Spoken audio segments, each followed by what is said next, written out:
Okay. I have to open the blood. No.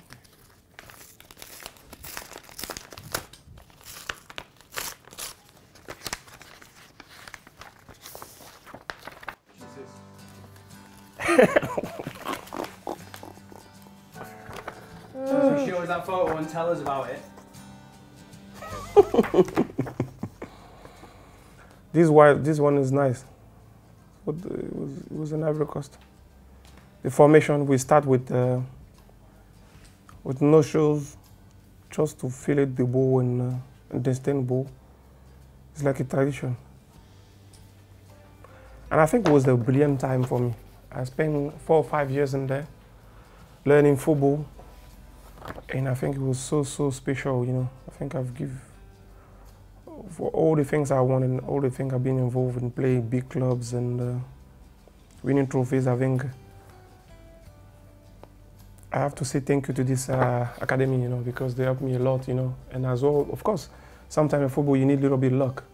But I think this was so special because I passed 4 years of my little life when I was a kid, and I enjoyed there. I was with a lot of friends, and I'm very grateful, and as well thankful to the guys who helped me go through. Brilliant picture.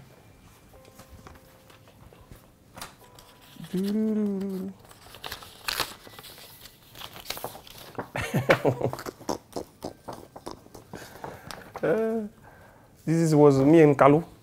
I think it was the first game, friendly game we play, I think, against an important team. And we were very ugly, eh? But it's nice to see those pictures because I have some, but I think this one, those two I don't have it. But I have a long picture with me as well. And all those pictures are so special, you know, so special for me. Very important, you know. You make me know where they're coming from. Nice one.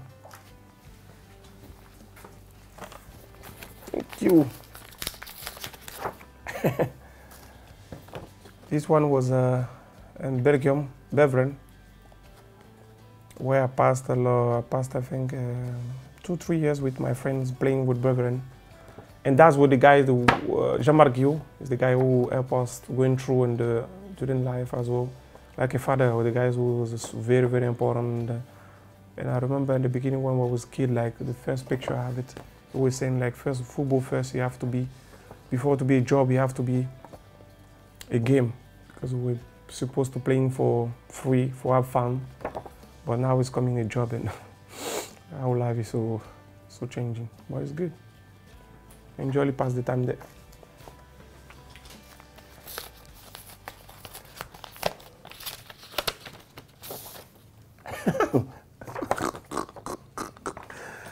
Oh, that's when my time. Yes, when I passed I think it was my second year after that, I go to Arsenal to have a 6 month or no, 2 or 3 months of training, hard training.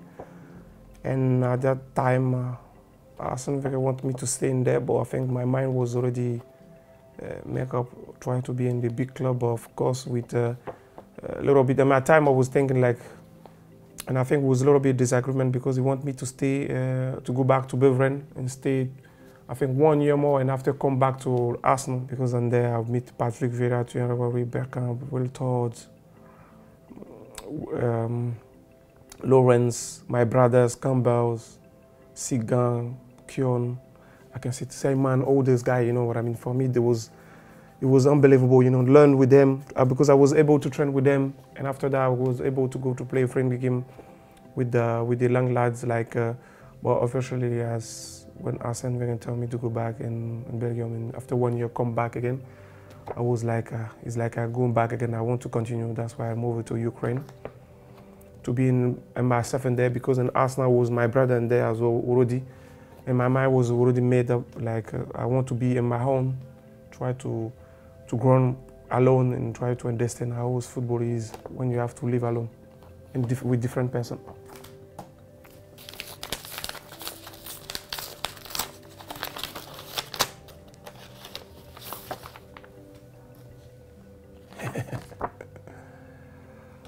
That was the big epoch of Barcelona. That was a dream come true because when I was a kid, I was always dreaming to play with the big club. But I remember when I was in Africa and I was sitting with my father he didn't allow me to go to play football. He told me instead to go to school because he said to me I don't have a future in football because I was so skinny.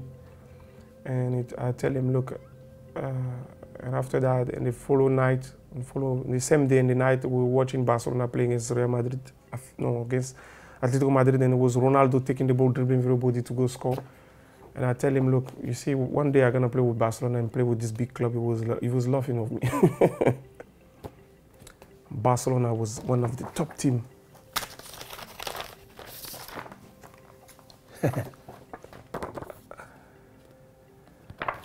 That's the man who trusts me a lot and everything. Sometimes I was so surprised to give him advice and he listened.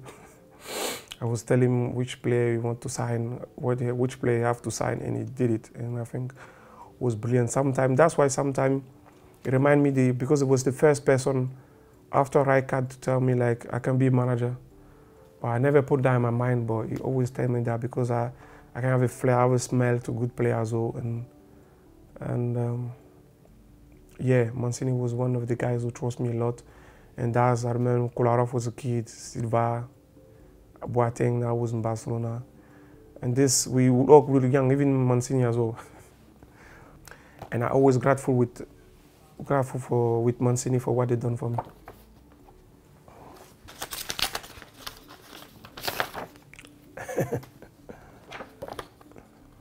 That was my brother who was trying to make some film in a joke and for the TV. It was brilliant. I enjoy a lot.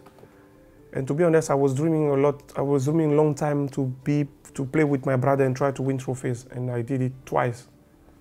The first one was the FA Cup with my brother in the Premier League as well. I can imagine that is the goal against Stoke. I think you can see in my face how I was the anger I have. You know what I mean? The desire I show it. Because I think I was close to my dream when I was telling to the media, like, I come to City to start to win trophies and make history in this club. People would not believe in me. And I think when we were left in, I think, 10 minutes, and I scored the goals, important goals in the final against Stoke. This is the big opportunity for the club, for this club, and for us as well to start to write a story in this club. We have to give everything you have and try to win this trophy for us and for the fans. And I think this is what we've done. Perfect. Thank you.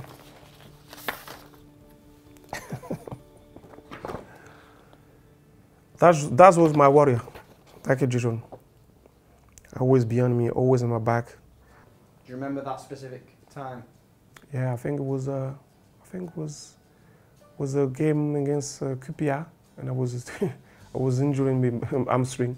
I was a little bit disappointed, but we were 1-0 we were 1-0 in front, and I was saying like maybe it's better as I get out because. But in the end, it was a little bit. I was scared because when QPR drew and after that the score, the second goal, I was very, very scared. I wanted to tell the manager why we're not coming again, but it was a little bit pretentious on my part. But in the end, I think Barry Balotelli and I got to make the job and make it easier. The last one. Yep. It's a special one. Let's see it. Yeah, that's the trophies I'm waiting for more than 10 years, waiting for that trophy. You can see my brother Ndakulu. So proud, so happy. And it was not easy for me as well and for him as well because I was the young brothers and I was the captain and he was the old one. Usually in Africa we have a respect for the big brothers, and I was able to tell him like, you can take the handband. He said no. The manager tell you to take it and you have to take it. Don't take your responsibility and don't look at me. Just look at me like your teammate, not like your big brother. And he helped me a lot. But it was unbelievable, massive feeling, you know. And this trophy was missing in on my table. I think now is something I've been made in now. I'm so proud of the lads around me, because most of them was the first time they've been playing this competition, and as a sort of high figure like Didier Drogba not being able to win that, I think it was a little bit difficult as well. But I think after that, the game I sent a nice message. He was so happy as well, and lift this trophy as a captain. It was something very, very special, you know. And because of that, now I can do everything I need in my country. I can go where I want. I can sleep where I want. But something I will never forget it. Never forget it. That's what I'm talking about, you know. I think maybe, and then in the future, I'm gonna have some story to tell to my little kid. Thank you very much, guys.